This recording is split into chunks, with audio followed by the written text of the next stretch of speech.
جانم صد قد گلگلی مرا قلندر کردی جانم صد قد گلگلی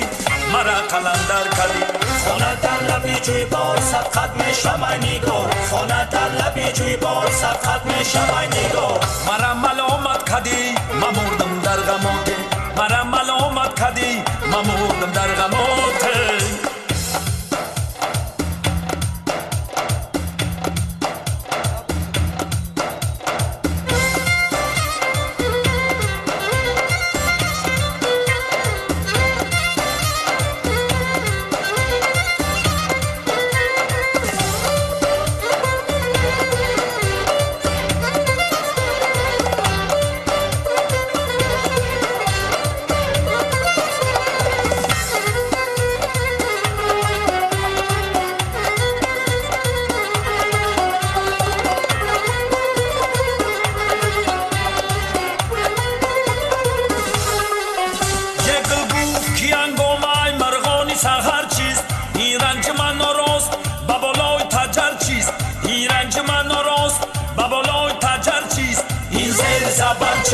پایان نظر چیست این زیر زربر چیست پایان نظر چیست خورگلی تر چیست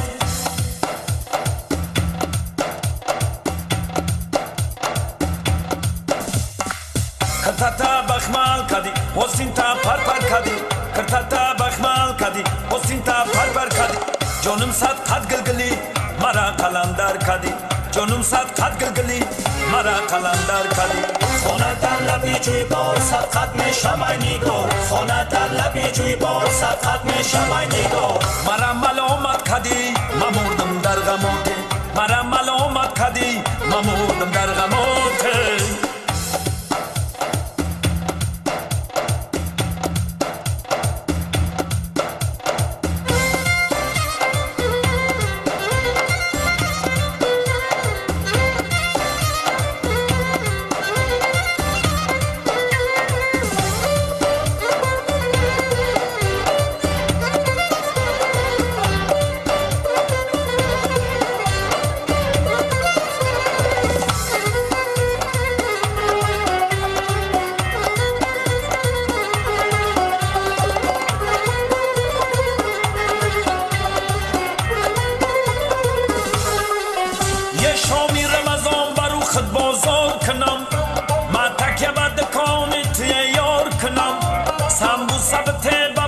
از روی کرم یه با کلچه روی من افطار کنم کرتتا بخمال کدی حسین تا پر پر کدی کرتتا بخمال کدی حسین تا پر پر کدی جانم صد قد گلگلی مرا قلندر کدی جانم صد قد گلگلی مرا قلندر کدی خانه در لبی جوی بار صد قد میشم نگاه خانه در لبی جوی بار صد قد میشم نگاه مرا ملامت کدی من مردم در غمات مرا ملامت کردی من مردم در غمات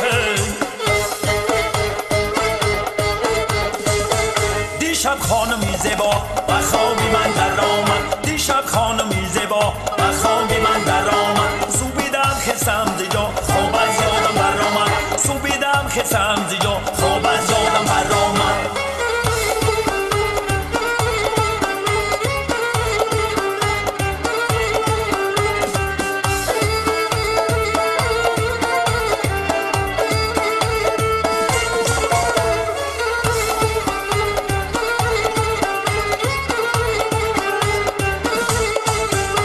بیا گیردی تو گردم دعاگوی تو گردم بیا گیردی تو گردم دعاگوی تو گردم سیمن باشی الهی باقی بسم الله سیمن باشی الهی باقی بسم الله دیشب خانمی زیبا و خوابی من در آمد دیشب خانمی زیبا و خوابی من در آمد سوبیدم خستم زیجا خواب از یادم بر آمد سوبیدم خستم زیجا خواب از یادم بر آمد دیشب خانمی زیبا و خوابی من در آمد